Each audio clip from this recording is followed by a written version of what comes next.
Hello friends, welcome back to line Telugu video series. ఈరోజు బీఎస్సీలోని మరో ముఖ్యమైన సెక్షన్తో మీ ముందుకు వస్తున్నాం. సో భారతీయ సాక్ష్య అధినియంలోని సెక్షన్ 159 గురించి ఈ వీడియోలో మనం తెలుసుకోబోతున్నాం. సో ఈ సెక్షన్ దేని గురించి మాట్లాడుతుందంటే questions tending to corroborate evidence of relevant fact admissible. Questions tending to corroborate evidence of relevant fact. So relevant ఫ్యాక్ట్కి సంబంధించి ఇచ్చినటువంటి సాక్ష్యం ఏదైతే ఉందో దాన్ని కొరాబరేట్ అంటే సపోర్ట్ చేసే క్వశ్చన్స్ ఏవైతే ఉన్నాయో అవన్నీ అడ్మిసిబుల్ అని చెప్తాను అనమాట. Right, okay. ఎందుకంటే ఈ క్వశ్చన్స్ నుంచి మనం ఆన్సర్ రాబట్టవచ్చు అనమాట. ఈ వచ్చిన ఆన్సర్ ఏంటంటే ఈ రెలవెంట్ ఫ్యాక్ట్ సంబంధించిన సాక్ష్యాన్ని కొరాబరేట్ చేస్తుంది కాబట్టి, సపోర్ట్ చేస్తుంది కాబట్టి అది అడ్మిసిబుల్ అని చెప్తాను అనమాట. Right. When a witness gives evidence of any relevant fact, right, he may be questioned as to any other circumstances which he observed yet or near to the time and place at which such relevant fact occurred.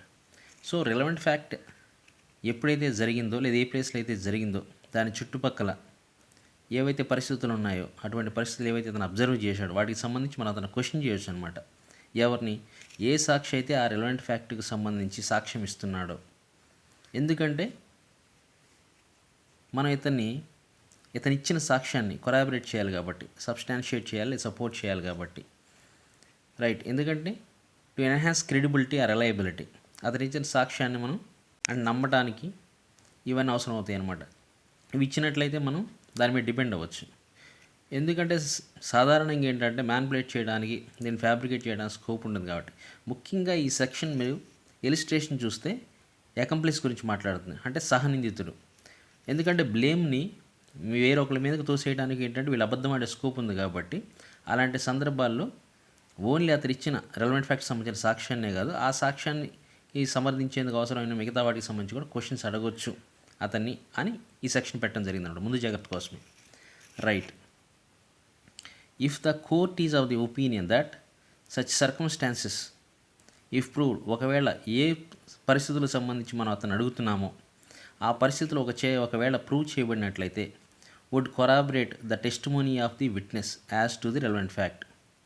So a relevant ఫ్యాక్ట్కి సంబంధించి ఇతను సాక్ష్యం ఇస్తున్నాడో దానిని సమర్థించడానికి ఉపయోగపడతాయి ఆ పరిస్థితులు కానీ, వేటికి సంబంధించి మనం అతను క్వశ్చన్ చేస్తున్నాం వాటిని కానీ ప్రూవ్ చేసినట్లయితే అని కోర్టు భావిస్తే అప్పుడు వాటికి సంబంధించి అతన్ని క్వశ్చన్ అడగవచ్చు అనమాట.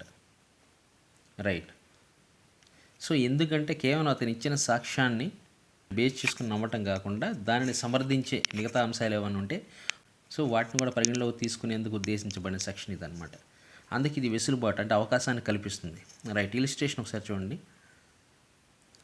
అన్ accomplice gives an account of robbery in which he took part.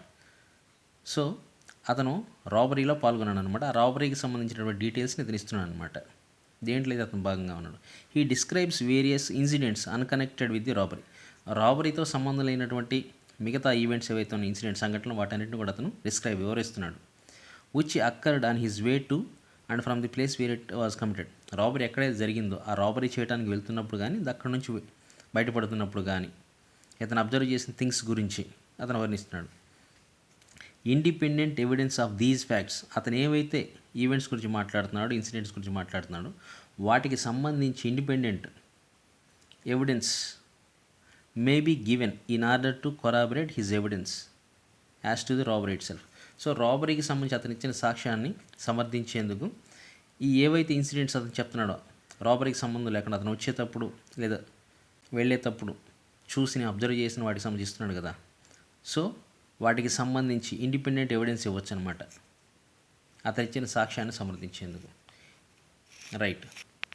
So అంటే ఆ ఇన్సిడెంట్కి ముందు వెనకలు ఏవైతే అతను అబ్జర్వ్ చేశాడో అవి నిజమా కాదా అని చెప్పేసి మనం ఒక ఇండిపెండెంట్, సపోజ్ ఈ అకంప్లైస్ ఎవరైతే సహనిందితులు ఏ, బి ఇద్దరు కలిసి నేరం చేశారనుకుందాం. ఏ అనే వ్యక్తి ఆ రాబరీకి సంబంధించి వెళ్తున్నప్పుడు ఒక బేకరీని చూశాడనమాట, ఓపెన్ అయ్యి ఉండటం. అలాగే అతను వెళ్తున్నప్పుడు ఏదన్నా ఇంటి చుట్టుపక్కల ఏదైనా అబ్జర్వ్, ఒక రెడ్ కారు లేదా నీకు ఏదన్నా ఒక ఆవును కట్టేసి ఉండటము, లేదంటే ఏదన్నా ఒక ఈవెంట్ అక్కడ జరుగుతుంది, పెళ్ళి లాంటిది, ఫంక్షన్ లాంటివి జరుగుతున్నాయి అని చెప్పి అతను అబ్జర్వ్ చేశాడు అనుకుందాం. సో ఆ రోజు అతను అక్కడ ఉన్నాడు, చేసి ఉండొచ్చు అని మనం ప్రెజ్యూమ్ చేయడానికి ఇవన్నీ ఉపయోగపడతాయి. ఒకవేళ నిజంగానే మనం ఏదన్నా ఆ షాప్ కీపర్ని అడిగాం, నిజంగా ఆ టైంలో షాప్ ఓపెన్ చేసింది, ఇక్కడ ఎవరైనా కట్టేశారని అడిగాం మనం ఎవరినన్నా. సో అందుకు సంబంధించి నిజంగానే ఇక్కడ కట్టేయబడి ఉంది ఆవు, లేదంటే ఇక్కడ కార్ ఎవరైనా పార్క్ చేశారు అతను చెప్పిన రెడ్ కలర్ కార్ అంటే ఆ పార్క్ చేసాం. ఇలా ఇండిపెండెంట్ ఎవిడెన్స్ తీసుకుంటాం అనమాట. వాళ్ళందరూ కూడా ఏంటంటే సో వీటిని ధృవీకరించినట్లయితే ఇతనిచ్చిన సాక్ష్యానికి బలం చేకూరుతుంది అనమాట. దాని మీద మనం డిపెండ్ అవ్వచ్చు. రైట్. సో ఇది ఈ సెక్షన్ చెప్తుందన్నమాట. కేవలం అతను ఇచ్చే రెలవెంట్ ఫ్యాక్టర్స్ సంబంధించి అతను ఇచ్చే సాక్ష్యాన్ని బేస్ చేసుకొని కాకుండా దాన్ని సమర్థించేందుకు అవసరమైనటువంటి ఇతర వాటి గురించి, ఇతర సంఘటనల గురించి అతను అడగవచ్చు. వాటికి సంబంధించి ఇండిపెండెంట్ ఎవిడెన్స్ అనమాట. రైట్. తీసుకొని దీని మీద మనం డిపెండ్ అవ్వచ్చు అనమాట. ఇది ఈ సెక్షన్ చెప్తుంది. మీకైనా డౌట్ ఉంటే కామెంట్ చేయండి, నేను ఎక్స్ప్లెయిన్ చేస్తాను.